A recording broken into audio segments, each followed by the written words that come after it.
Do. Come in, all of you, to Feedback Friday. And Happy ask way to them start the to morning. mute. Ask them to mute. Can you please mute yourselves? I see Liz Spencer. Liz! And Liz is doing a dance too. Hi, Liz. Where's she? Ah, Oh, wow. Look at everybody. Wow. yeah. Where is my picture?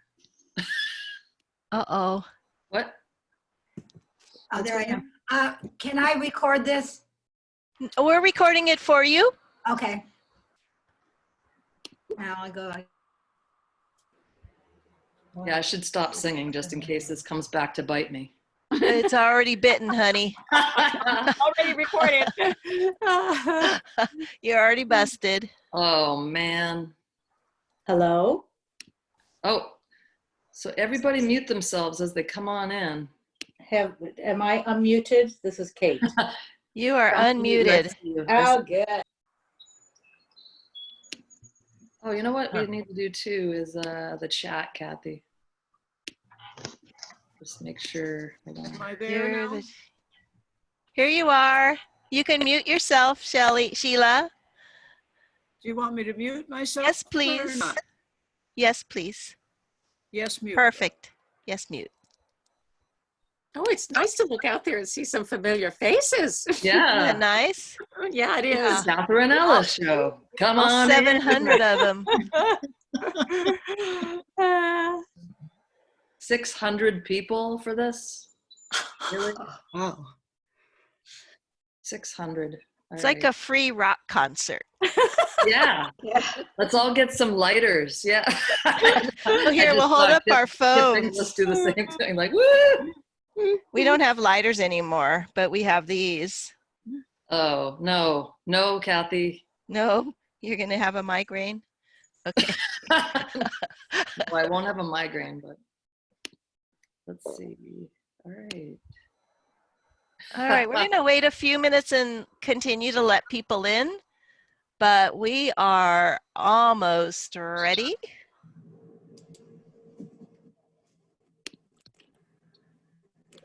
Good. I like that the same people show up early, like Kathy Green. She's always like in my field of vision. Akemi's here. Let's see. Kip Inglis is always, it's like the same crew. It's always. Whoops. Uh-oh, I lost everybody. Shoot. No, Oh. you're here. Just mute yourself. I just muted. Just remember, everybody, we can see you. So if you're lying in bed, half dressed, We can see you're you. flossing your teeth, if you're, No bio breaks without No. putting yourself on video mute. yeah, just, consider we can see you. We still love you, but we can see you. Yeah, like if Melissa Moses Is suddenly the wants. chat still disabled? Chat should be enabled. Oh, well. Got it. Here we go. Okay, everyone, if you could mute, please. And we will get started. Amy, you're going to continue to let people in, yes? Sure am. Yep. All right, great. Well, happy Friday, everyone. How are you? It's been a crazy week. So glad that you are joining us. This is Feedback Friday. If you could mute yourself, Ruth. Today is episode 15. So we've been doing this for 15 weeks now, almost every single week, except we did take last week, which was 4th of July weekend off. And today we are going to be welcoming Catharine Ellis. So before I get into that, I'm just going to say good morning, good afternoon, wherever you are. Some of you are coming from overseas, internationally, so great to see you. I'm, of course, Kathy Hattori from Botanical Colors, and joining me is Amy Dufault, who's our Director of Sustainability and Social Media, and who kind of keeps things light, sings our intro song every week. And We are going to have a great show today. So before we start, I just want to send out a great thank you to everybody for your continued support. You guys have been amazing. We asked you to consider donating to some of the artisans that have been affected by COVID-19, and everybody has just done an amazing job. We really want to thank you for that. The artists are so happy that they can continue on their projects because now they have a little bit of funding to keep them going. Well, why is that? Julie, you can go ahead and mute yourself. So for a little housekeeping, we are going to be monitoring the call. Amy does that. She's our moderator. And she also monitors the chat. So if you do have questions once we're done with Catherine's presentation, go ahead and put your questions in chat. We will answer as many as we can. Catherine's got about, I don't know, half a dozen that she's already been prepped on that came in over email. So we've got a lot of things to talk about. So this will be really interesting.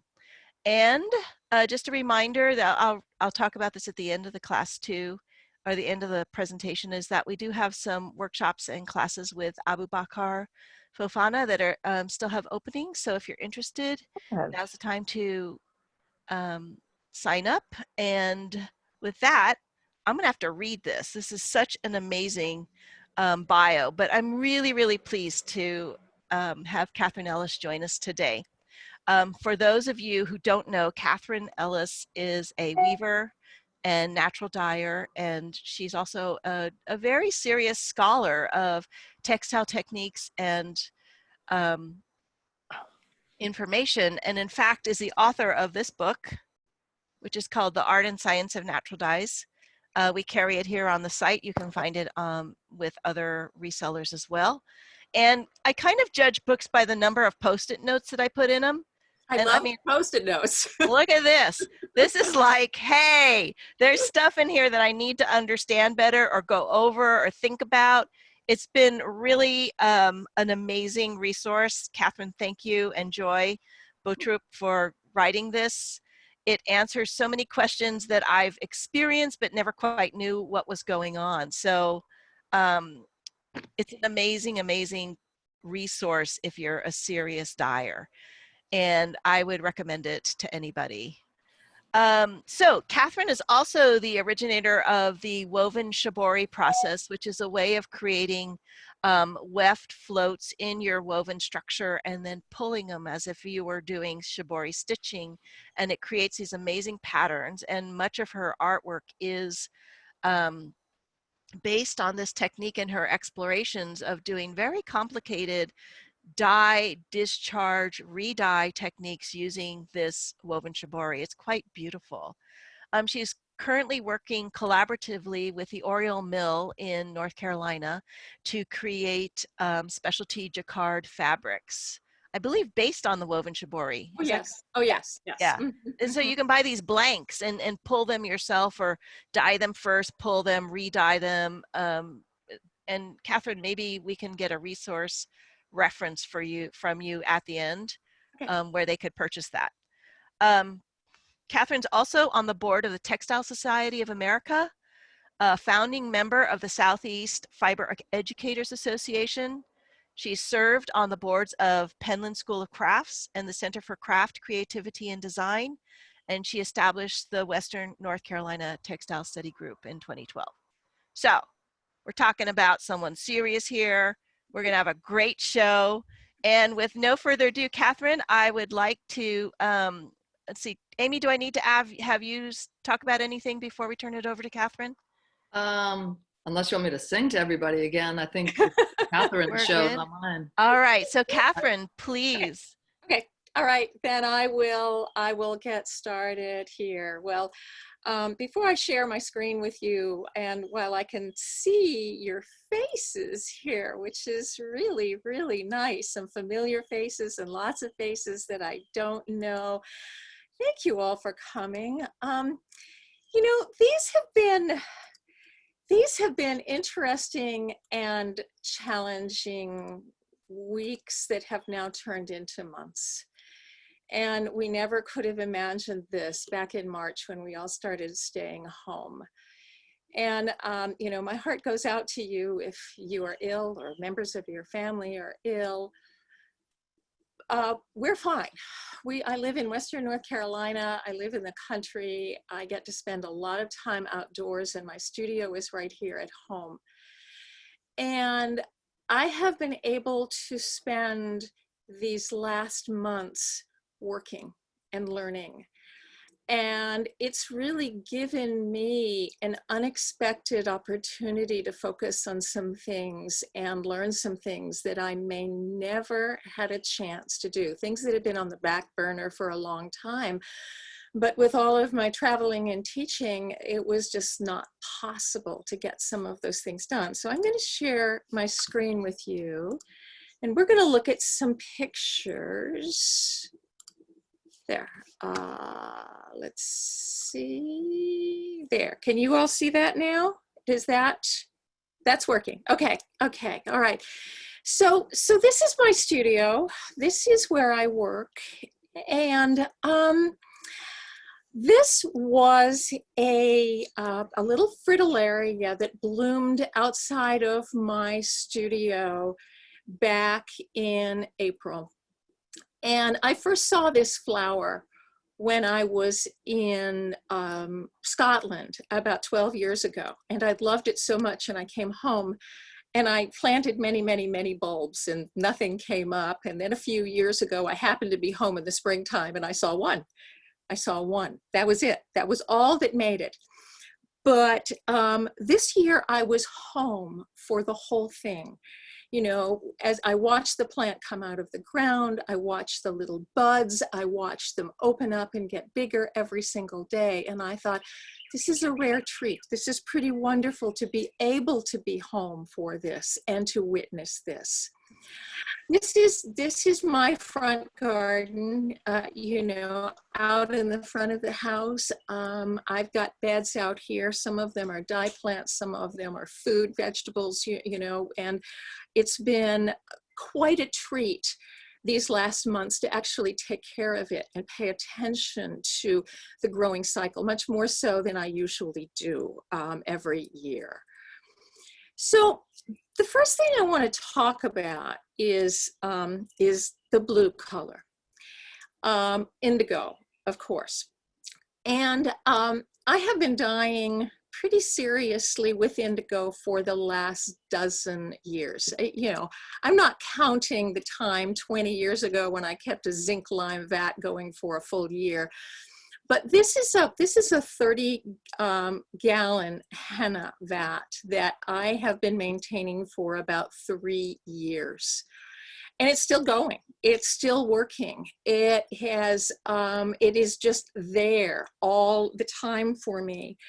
But one of my concerns as I've been dyeing more and observing the textiles more is eliminating some of the lime from my indigo vats. And my friend Hisako in Japan has been coaching me and trying to get me to experiment with fermentation vats. Now, fermentation vats require a lot of attention. It requires that I'm there to maintain them, to take care of them, to observe them. And this was just never possible until this year. Okay, wait a minute. I'm not able to forward. Okay, I guess I am. Okay. So I am doing a fermentation. I'm not doing Sukumo. I don't make Sukumo. I have no access to Sukumo, but I am making a fermentation vat with a combination of indigo pigment that I get from Stony Creek. And I add wheat bran as organic material and sugar. And the other organic material that I use is Indigo ferritinctoria, ground leaves. Sometimes this is called black henna, but it's just ground indigo ferra leaves. And these three ingredients, sometimes madder can be substituted for those Indigo ferritinctoria leaves. But these three ingredients, along with an alkaline and attention paid to temperature, will result in an indigo fermentation that is reduced. I have, because I was home, I wanted to learn how to make wood ash lye. So I begged wood ashes. I don't burn it. I begged wood ashes from a friend that burns wood. I sifted them into very, very, very fine particles, poured boiling water over it, allowed those ashes to settle, and siphoned off the lye. I did this with the same ashes about 6 different times. And the wood ash lye, the first batch of it was sort of colored. It was a little darker. The rest of them were all clear, but the pH on all of them was quite high. Somewhere between 11 and 13. So I know I had something good to work with right here. The other thing that I've been paying attention to here at home is the indigo that I grow in the garden. And I grow 3 different types. Woad. Now, I do not extract pigment. I've done it once or twice. It's very laborious. It's a lot of work for tiny, tiny, tiny amounts of pigment. And I've seen how Stony Creek does theirs over in Tennessee, and I am so pleased to buy their pigment that comes from just the next state over. But I started growing these plants just to understand them. And for a number of years, that's all I did. I watched them come up. I was amused by them. I understood their life cycles, but I didn't really seriously use them until this last year, beginning last fall, when I was doing some preliminary work about fermentation vats. Okay, this is my polygonum. These are the little plants that I put in. I started them inside, the ones on the left there. The ones on the back row, I seeded right into the ground, and they did just fine where I live. And this is the plants as they appeared just a few days ago before I went and began harvesting them. So I harvested those plants, and I stripped the leaves off, and I'm drying those leaves in an herb dryer. It's multiple layers of these baskets that hang in my garage where it's very dry. The leaves turn blue, and oftentimes this is the first step to making succomo, but I'm not doing that. I'm simply using the crushed, dried persicaria leaves to add to my fermentation vats, which, and because I have found that it boosts that fermentation, makes it happen faster. And theoretically, I assume that they eventually begin releasing pigment as well once the fermentation is well underway. This is the Indigo fruticosa. I started seed at home. It's a little cool for us to grow it here, but I can grow it as an annual and again, watch it grow. And then I can use those leaves, grind them up or dry them, and add them to my indigo vats. So these are woad leaves from last year. And then I ground them up. Once I ground them up with a mortar and pestle and chopped them and all of that kind of thing. I said, no, I'm not doing that again. It was a lot of work. I got an old food processor at the Habitat Restore and ground it all up, and then made balls. I made balls of woad, of polygonum, and Indigo tinctoria, and I dry these. And in my climate, I need a dehydrator in order to get them dry enough so they don't mold. But these become important elements that add to these fermentation vats. So I have done literally dozens and dozens and dozens of these small vats. I have experimented using lye, wood ash lye. I have used potash. I have used soda ash. I have experimented, if I don't know the answer to a question, for instance, does it make any difference whether I use brand new fresh ground madder root to reduce a vat, or can I use the madder root that has been worked hard and strained out? If I don't know the answer to something like this, how much heat do I need? You know, the vats in the back are wrapped in little heating pads, you know, and I have many of these heating pads that I wrap around. I take the temperatures of these vats, and I take daily tests, and I have learned from each of these. So now I have 3 50-liter vats working. I've named them all so I can keep track of them. One of them is made totally with wood ash lye. Another one is a combination of wood ash and soda ash, and the other one is made all with soda ash as the alkaline. But they all use indigo pigment to some extent. They all have wheat bran.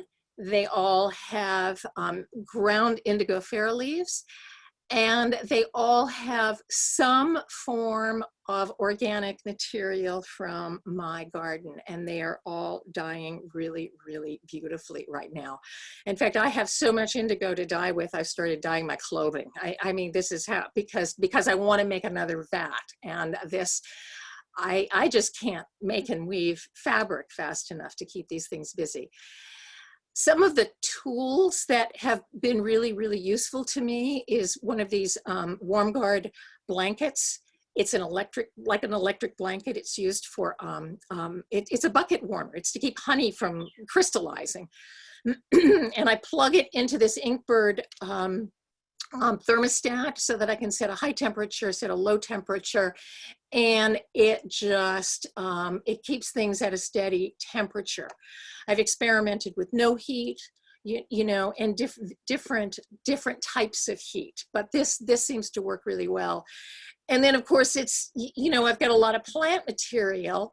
I haven't got lime sinking to the bottom of these vats, but I do have a lot of plant material, and I need to keep my textiles out of the bottom. So I've been experimenting with net bags that are hung, and also these grit guards that are used for car washing buckets. One of them wasn't enough, but if I tie a couple of them together, I can drop it in, and that works pretty well in my vat.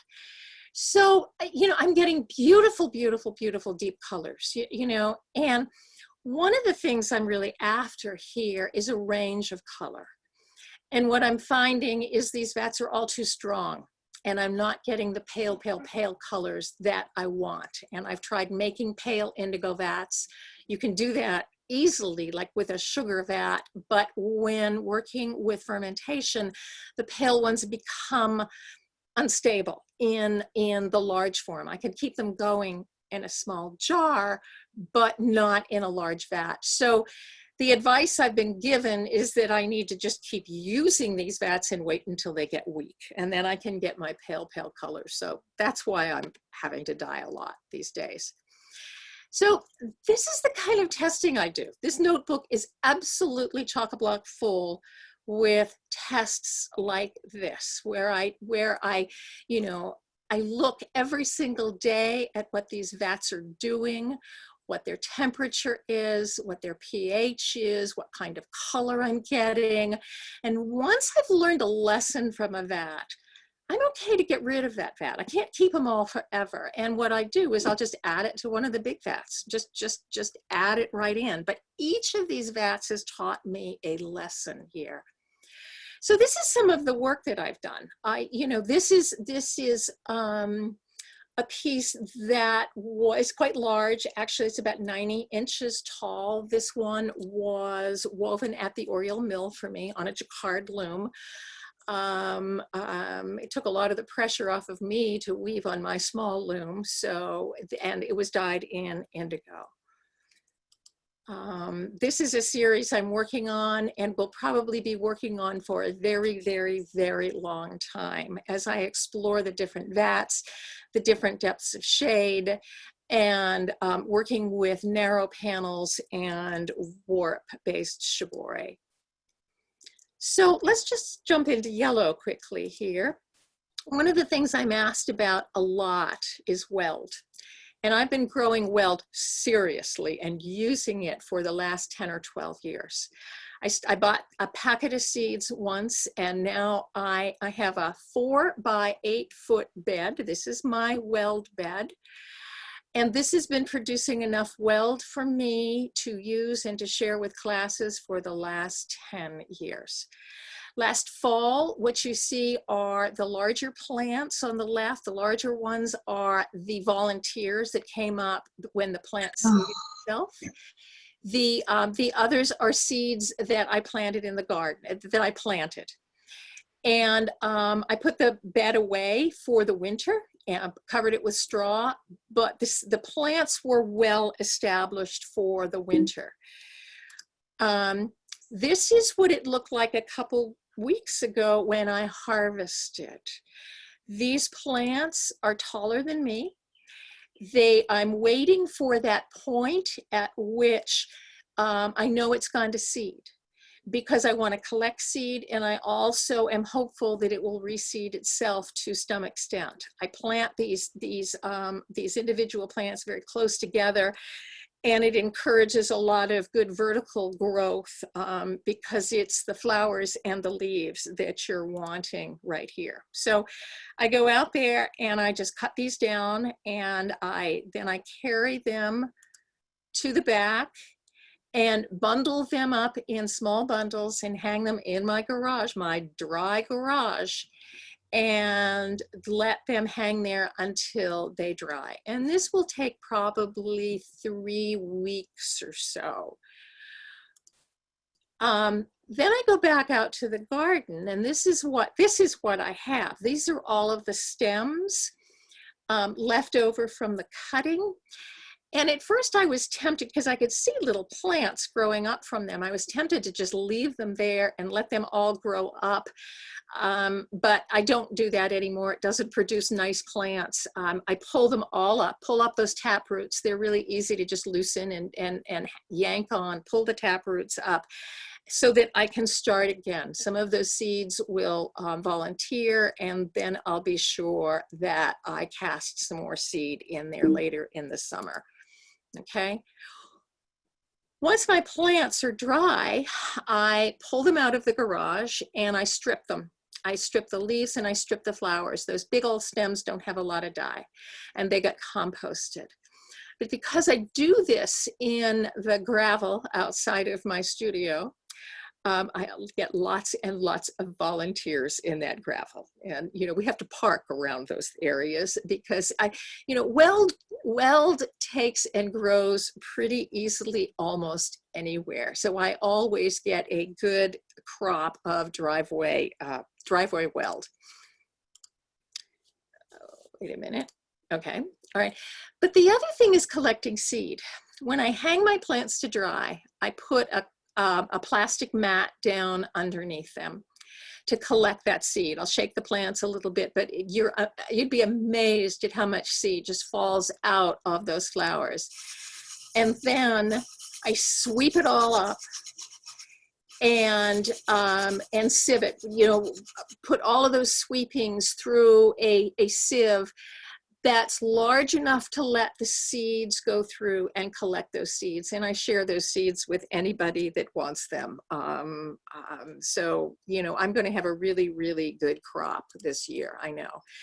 And I use that weld. I use that weld all year to do dyeing. And it is absolutely the most light fast, most beautiful, most brilliant yellow. For the most part, I'm working with dry weld because that's the cycle. The other plants I have in my garden are Dyer's chamomile. And at one point I grew chamomile for tea. I had an interesting conversation with Michel Garcia once, and he was talking about how the chamomile that's grown for tea actually has more color in it and better flavonoids for dyeing. But the Dyer's chamomile got named Anthemis tinctoria, mostly because the flowers themselves appear to have more color. They're brighter and yellow. but they both work. They both work really well for dyeing, and I've had them both, but right now I only have the Dyer's chamomile because that's the one that keeps coming back on its own every year, and the other one kind of petered out, and if I don't have to work at it, that's fine. So right now I have a garden full of Dyer's chamomile, and I've been harvesting those. I grow a lot of marigolds. I think they're wonderful for teaching.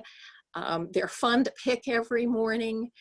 And one of the first years, I very meticulously grew yellow, grew orange, separated them, dyed with both of them and compared, and there was absolutely no difference. So now I just pick them, I dry them, and use them for dyeing, mostly with my teaching, and share them. Okay, I have grown Dyer's coreopsis. There's some of that in the garden, and some of the Mexican marigold, Mexican tarragon. Actually, I use the Mexican tarragon more as a culinary herb than I do a dye herb right now. I mean, it smells just like tarragon, and it can be used in that way. This is an interesting plant, Chinese skullcap, Scutellaria baculensis. And it's very different from the native North American skullcap. There's one that is native to the United States. This is native to Asia. And it's a medicinal plant used in both China and Japan. And Michel Garcia when he was doing research in China, he came across this plant and learned that it had been used a lot in ancient Chinese dyeing.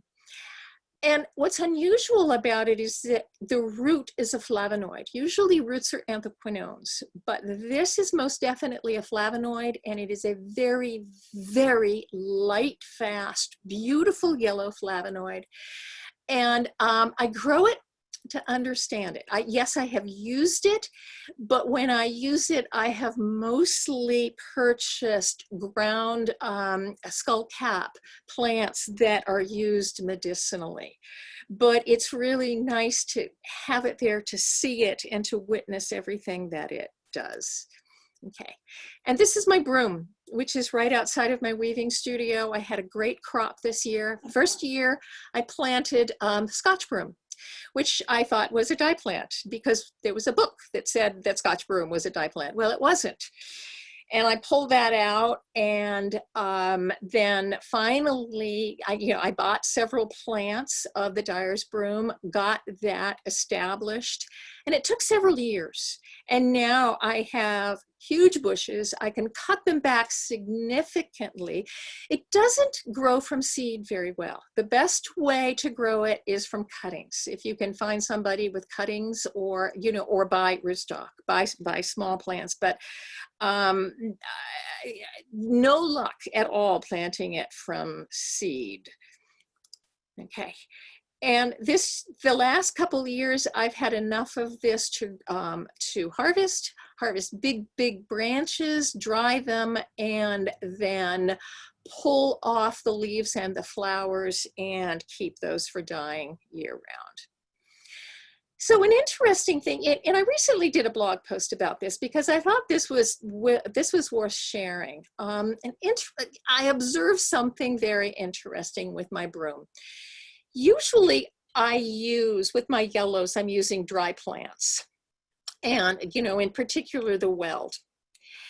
And I was dyeing with fresh broom, and I wasn't getting a good color at all. I was getting very, very, very pale color. And our instinct when we get a pale color is always to say, oh, I don't have enough dye. I don't have enough dye. Let's add more dye. What's wrong? What's wrong?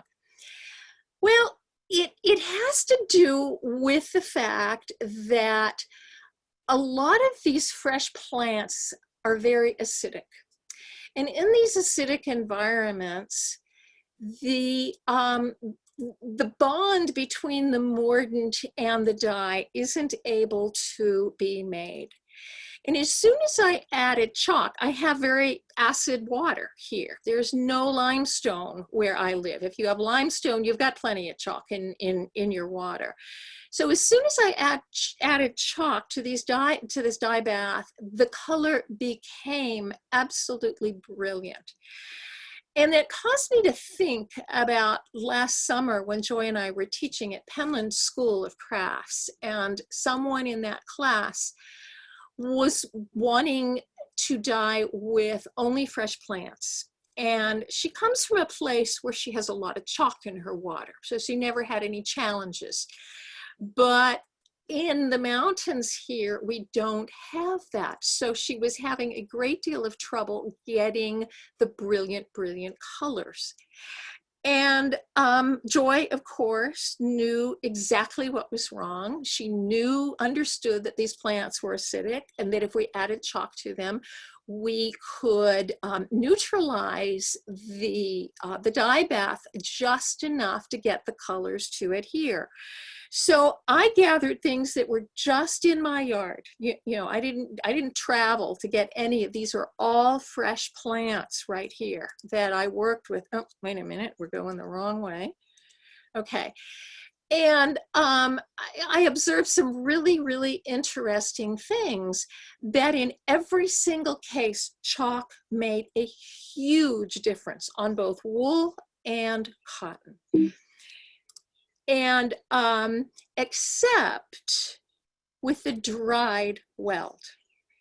Now, because the theory right now, you know, and I've talked with Joy about this, is that somehow in the drying of the plant material, some of the acids disappear. But I don't know that for sure. What I need to do is go back to some of these other plants and work with them fresh, work with them dry, but I'm not sure that I'm going to have time to do that this summer because I'm on to other things. But this is how I work. You know, one question leads to another and another and another, and you try things and you make observations, and pretty soon you just begin to understand what's happening with all of these.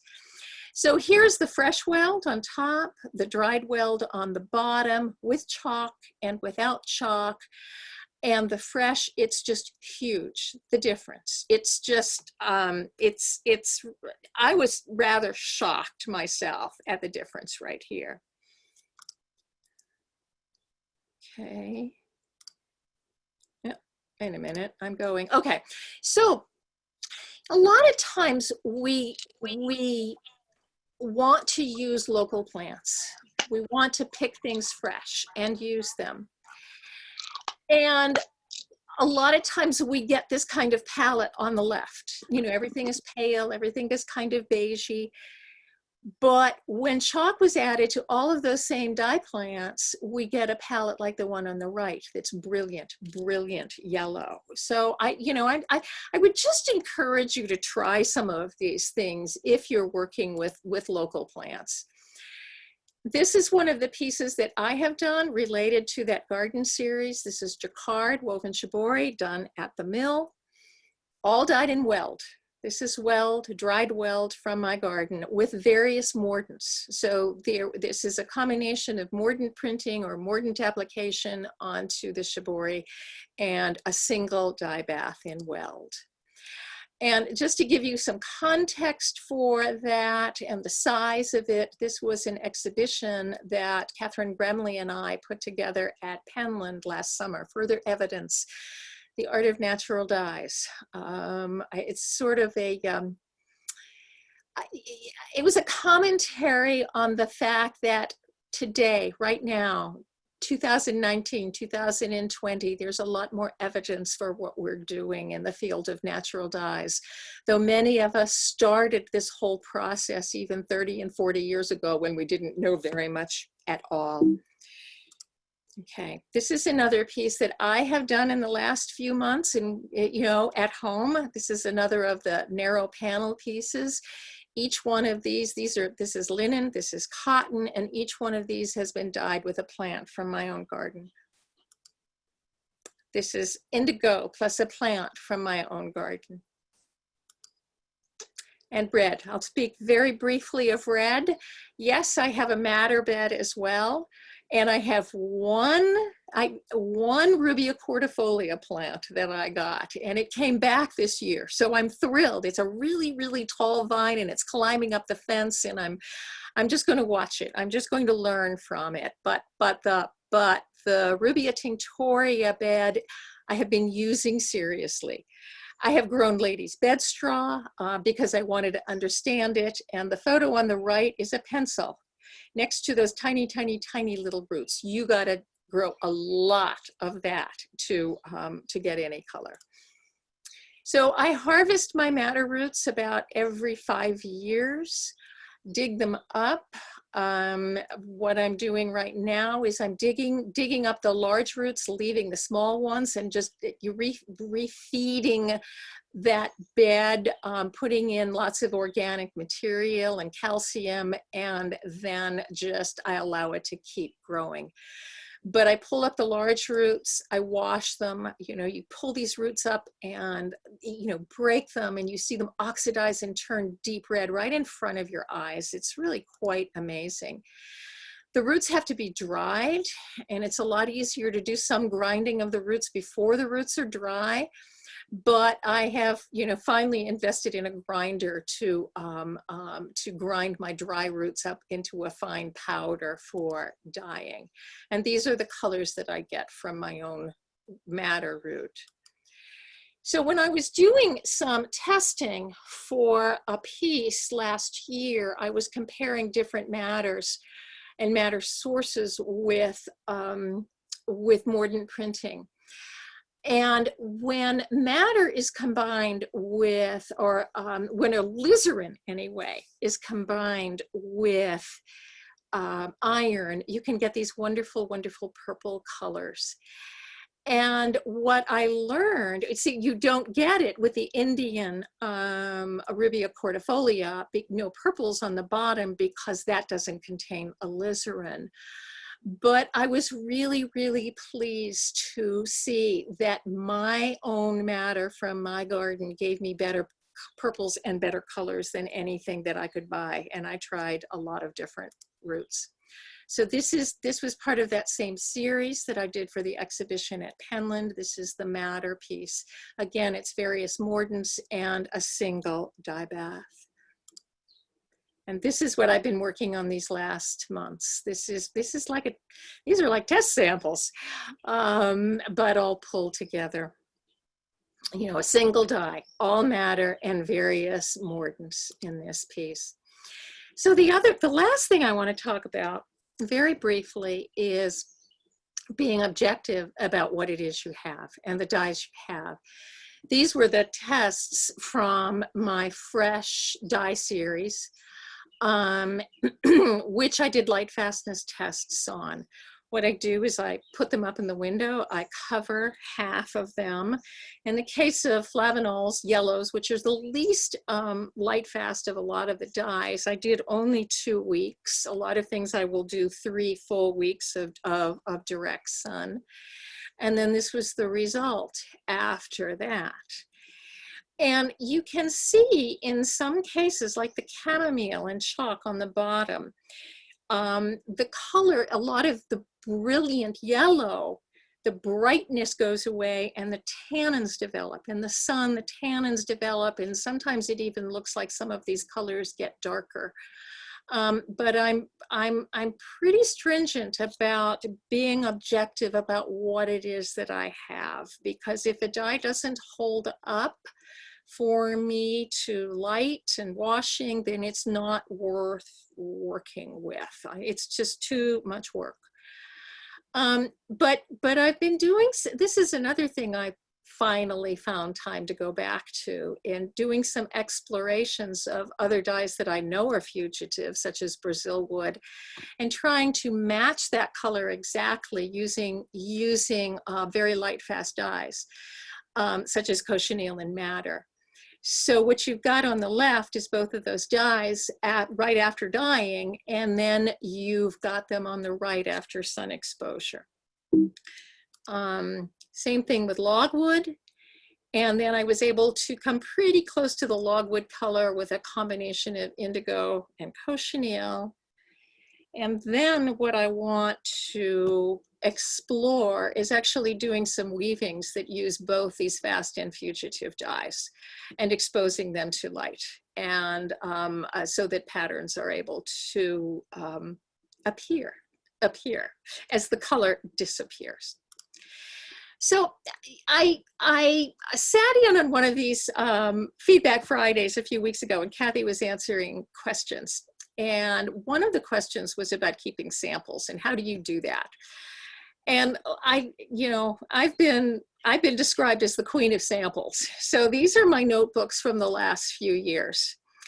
And I have found a system that works, and having a system works really, it's important. It's important because if you can keep all of this information, and these are lab computation notebooks. They expand. I can put all kinds of things in them. I can put samples, I can put cards, I can put everything in them, and they just keep getting bigger and bigger and bigger, and they don't fall apart. So it's a system that's worked really, really well for me. And all I can say is you can take all the great notes in the world and put them down on paper, but unless they have visuals attached to them, unless you can flip through that book and find, oh yes, this was this, yes, this connects with this. Having meticulous notes as well as the samples is just so valuable. And these books become your teachers, because you can go back to them and learn from them over and over and over again. And I've actually made spreadsheets for mine so that I can find things more easily. Oh, wait a minute, we want to go the other way. And I would be amiss if I didn't thank my own teachers, because they have all been important to me. Joy, of course. Joy has been my friend, my colleague, my teacher, my cohort for many, many years. And I could not have done what I do right now without Joy. Michel Garcia, he's the one that got me back working with natural dyes about 12 years ago. And every time I spend time with him, I learn from him. And then I get Joy to explain it really well to me.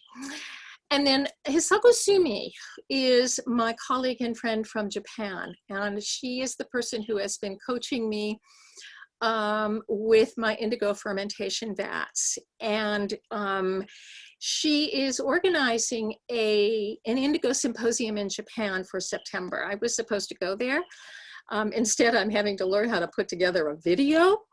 But this is going to, the nice thing is that it's going to be available to anybody, anywhere, because it's going to be put up on YouTube. I think there are going to be workshops. There's going to be an exhibition.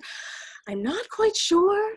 None of it is up there yet, but this is the site where you will find it. And I think there's a cost for it. It's about $20 US, but I think it'll be really, really interesting. So, and I plan to attend, so, and be part of that. So, oh, and then this is the other treasure that showed up in my garden last week. I've been trying to get these passion flowers growing for years and years and years, and either I missed them because I was never here or they never came up. But I have a great big huge vine that is loaded with blossoms right now, and it started blooming just the other day. So there are some real nice things about being home right now. So there. So I'm going to do that, okay? Everybody's clapping in their little squares. Okay. And we all have a new thing on our bucket list to go to your house and to your garden. Oh my gosh. I have a friend who's been texting me while you're talking. She's like, oh my God, she's amazing. We need to learn from her. It hasn't been bad to be here. I mean, it really hasn't. Yeah. And yeah. I'm fortunate. I'm very fortunate. Well, let me see. Kathy, can you help me with the opening the chat. I'm just going to dive into the some of the questions that came in, and then you guys can start asking questions in the chat too. Let me see. Okay. And So you just, yeah, do you see the chat now? You just click the little chat bubble on the bottom and it'll Okay. just pop up. Okay. All right.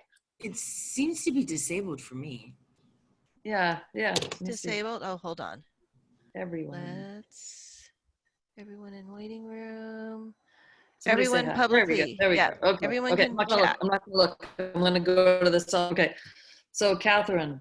Yeah. Somebody had written in, I mainly natural dye yarns, both protein and cellulose. Your book has been my go-to. In your section on space dyed yarn, you say to use concentrated dye solutions without thickeners. If I'm making dyes from fresh plants, how do I make a concentrated dye? Yeah, that's actually a really good question. For direct application like that, it's about the only time I use dye extracts. I started out my my re-entry to natural dyes about 12 years ago using extracts because I thought, oh, they're kind of like using synthetic dyes and that's easy. I could just measure them and all of that. But then I found that there were limitations, and I have come over to using plant material, whole plant material almost exclusively. I just find that I get better color. I understand what I have more. But when I'm doing direct application, I almost exclusively use extracts because they are concentrated. Extracts are expensive. There are many, many more steps to refining them. And, but I think I have tried really concentrating my own decoctions, but it's hard. It's really, really hard to get enough water out of those decoctions that you make from your own dye plants to get them strong enough for that. So that would be my recommendation. Thumbs up there. Okay. Yeah, and I think there's different levels too when you're using extracts or when you're using your plants. Like in a perfect world, I mean, I would have your temperature and I'd be growing so much, but it's good to have different options when you are not designed. So I'm just going to keep going. Like, okay. Ping Plus was asking, have you discovered why some indigo fades so dramatically along the fold?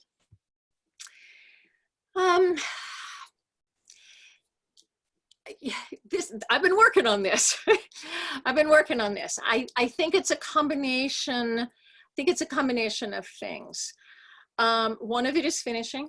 You know, I mean, thorough finishing, really thorough finishing of the indigo, which includes washing, which includes boiling, which includes all of that kind of thing.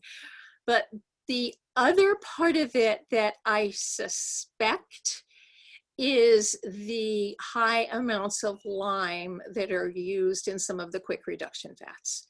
And this is one of the reasons why I wanted to get away from that. The indigo actually binds to the lime, you know, and it's hard to get them separated.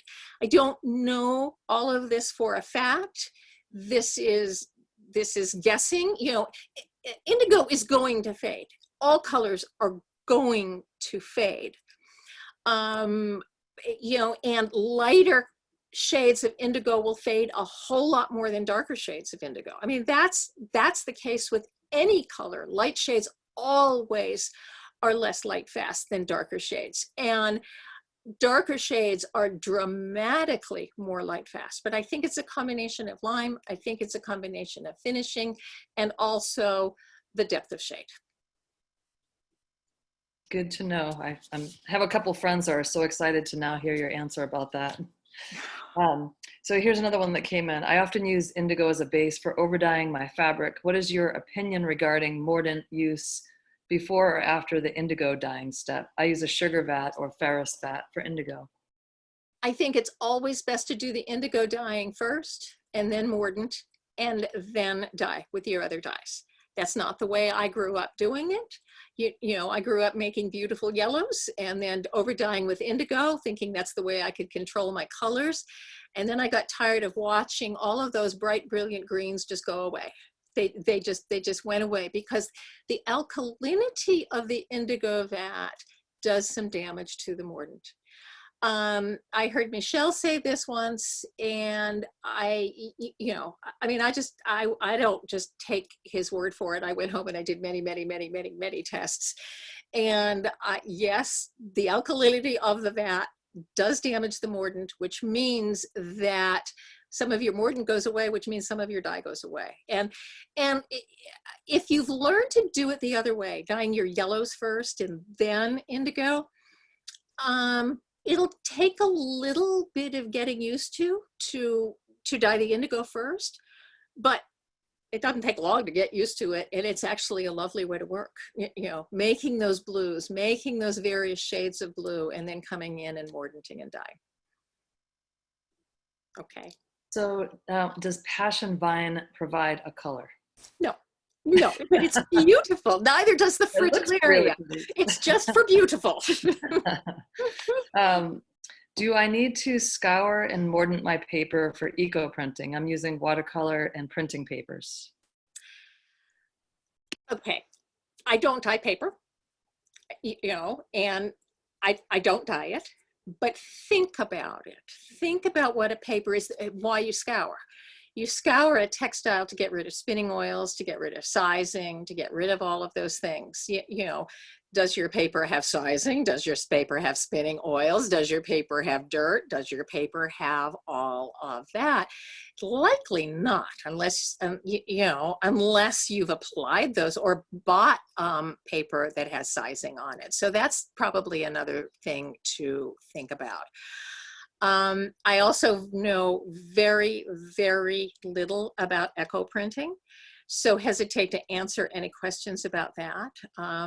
My husband expects me, he wanted to do eco printing on paper, and he expected me to just know how to do it and give him all the answers. And I kept telling him, I don't know, you'll have to test, you'll have to try, you'll have to do it. So that's one of the other things that I've been working on this summer, is exploring the interaction of mordants with contact printing. I don't know that I'm going to call it eco printing, but it's just exploring those relationships, because it's the only way that we can learn things, is to just try it and observe. So I don't really know the answer to that, but that's okay. All right. Can you tell us where you got those dryers? That's what somebody's just asking that. The dryers. Plant dryer. Places for dyeing the leaves, for dyeing the leaves, the herb. You had some for drying. Yeah, well, I probably bought it on Amazon, several years ago. But they're just herb drying racks, and some of them are all open, and some of them are closed up. And the first time I had seen those was in Denver, at the Denver Botanical Gardens there, and the dye garden they have great big huge drying racks like that, and they put things in and they dry like overnight out there. Wow. They're sold for herb drying. Somebody said you better write a book about gardening for dyers next. Rita Buchanan did that really nicely. Maybe we can put that in we'll have some resources. We'll email everybody. So here's one. Is all chalk made equal? Is calcium carbonate from seashells the same as blackboard chalk? And at which point in the dye process do you add the chalk? I believe, it's calcium carbonate. That's what it is. It's calcium. Whether it comes in your water, because there's calcium rock in the soil, or I just put it in right at the beginning or in the middle of the dye process. I just put a spoonful of it in, and the amount isn't really critical.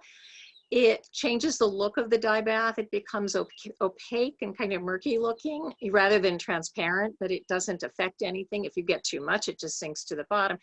The thing about chalk, it's really not an alkaline per se, but it will neutralize an acid that is present. And that's why we use chalk when we're precipitating a mordant on a textile, just to be sure we've neutralized all of those acetate mordants on the textile. That's that last step, just to be sure. And now that I think about it, any chalk left in mordant printed pieces is probably a good thing, you know, for any of the yellow dyes that might come afterwards. I think we have, you know, there's 38 new messages underneath what I'm looking at, but we do, you know, and I don't see any water next to you, Catherine, but I take have a But why don't we take one more, and then, you know, afterwards you can see the questions in the chat, or I can send them to you as well. If there's some that you feel like answering, we can always send it in the resources. And I'd be happy to do that. I'll go through them and I'd be happy to do that. Okay. I'm just randomly picking this one. So did you do your recent indigo test samples on multiple fibers? Most of them right now have been done on cotton, although I've been doing some wool as well. Yeah. Kathy, did you want to wrap things up? This is like, I swear to God, we need more time for these. Like, I'm sure everybody would agree. Like, we should just have more time for all. I think we should probably put together at some point, maybe at the end of the summer, is like just a big talk fest with people like Catherine and other people that we're interested in hearing from, and just kind of have a Q&A session. That would be fun. Maybe we should take a Kip's giving thumbs up. I think that we should probably send a survey out. Maybe if everybody wants to, you know, maybe we do want to go a little longer, or this chat makes me dizzy. Like, yeah, really? Oh my gosh. Oh yeah. Yeah. Well, probably people are saying thank you. I can't even look. Yeah. Thank you all for just being here and asking good questions. Yeah, it's such a pleasure. It's such a great connector, because we are. I mean, even if we are being able to do creative and focus wherever we're still kind of in place. I mean, even here in Seattle, even though we're sort of reopening, we're sort of not reopening, because we've seen a spike in cases, and so you know, everything's slowing down again. But thank you, Catherine. It was so much fun to listen and learn, as always. And as I mentioned before, this is the book, you guys. So I basically rely on 3 different books, and this is like one of the cornerstones that I found totally useful. Thank you, Kathy. I appreciate it, because that's why we did it. We did it because I had all those questions. Yeah. That's why we did it. I mean, I used to work with only Jim Lyles, right? His book. And it was always like, I wonder what he means by that. And you try to like research it, and what the heck. And then you go back to these original texts, and you're trying to read what these old, dyers from 150 years ago were doing. And you don't quite get it, because I don't have any technical grounding in it. Yeah. But if you go back and read Jim Lyles now, it makes some more sense. Yes, totally. Totally. Okay, well, let's wrap it up. I do want to encourage everybody to join us next week. Our special guest is Kenya Miles, and Kenya is the alchemist behind the Traveling Miles Studio. I was able to see some of her work during a recent workshop with Abu Bakr, and it is absolutely amazing. So I really encourage you to join us next week, same time, same station, 9 a.m. She's a textile artist, she's a farmer, and she's the artist in residence for the Mica Natural Dye Initiative. And she's also very active in growing indigo in Baltimore. She's part of an organization, or she runs the organization called Blue Light Junction. So we're really excited to hear from Kenya. And we'll have Catherine's video up on Monday, as well as registration for Kenya's Feedback Friday.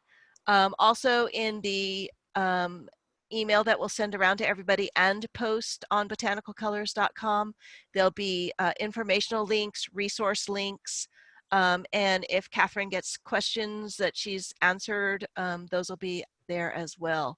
So once again, the only thing we've got open that I think might be super exciting for you are classes with Abu Bakr Fofana, and I just wanted to show you this amazing wheel of fabric that I got. So Abu Bakr sent me this. This is part of the construction class. As you can see, it's strip cloth, hand spun, hand woven organic cotton from Mali, and we're going to be using this in that class to learn construction techniques. So I hope you can join me for that one. It's going to be amazing. All right, anything else? Amy, I Catherine. actually have the RSVP up already for next week, and I should have by tomorrow morning this video up.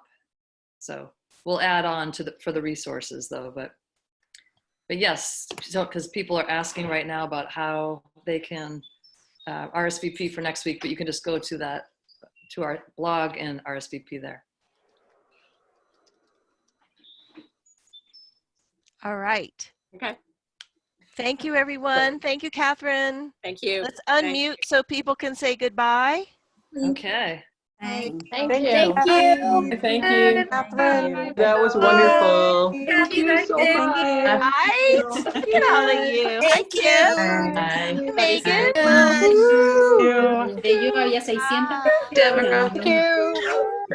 Thank you. Thank you. It was wonderful. Wow. Thank you. Bye. Bye. Oh my gosh, look at everybody. Okay. I don't even know where to look. I know. It's like, oh, there's Elaine. Hi. I want to share mine. Hi. I want to share this. Thank you. Oh, look at Lori. She's got some gigantic roll of it too, Catherine. Really? Oh, yeah, where? 25 Wow. years ago, I took it on the plane home from Africa. Ah! And it's so beautiful, I don't want to use it. I know. It's just too much, right? It's just so gorgeous. Yeah. Thank you. Thank you, Kathy, for doing what you do. Oh, thanks, Catherine. Yes. Yeah. Really And love this Amy. community. And Amy. And We could Amy, not do it without Amy, believe me. Believe me. The flogging. Get online. They're waiting. That was great, thank you. Thanks, guys. Ellen. All right. I'm Bye-bye. going to sign off. Take Thank you. care. Thank Hi, you. Leslie, Bye. darling. Amy, I'm assigning you the host. Catherine, Wendy Weiss says hi. I just got a bunch of weld from her the other day. I live in the same town as her, Yeah. and so I have a bunch of her stocks drying in my basement. That's all. Oh, very good. Yeah. Very, very good. That's gold. It's Yeah. just I'll gold. see you at John C. Campbell next week. or whatever. So, Okay. yeah. Bye. Okay. Bye-bye. All right. Well, Catherine, are you ready to leave this shindig? Yeah, I think so. All right. Great. Yeah. Are you guys all ready to start your day or end your day and start your day and keep your day moving from here? Because I'm going to hit the end button. Yeah. But thanks so much. And hi, Diane Becker. Hi, Amy. Thanks, I'm Amy. heading to Maine. I can't call you after. Thank you. All right. Bye, you guys. Thank you. Bye. Bye.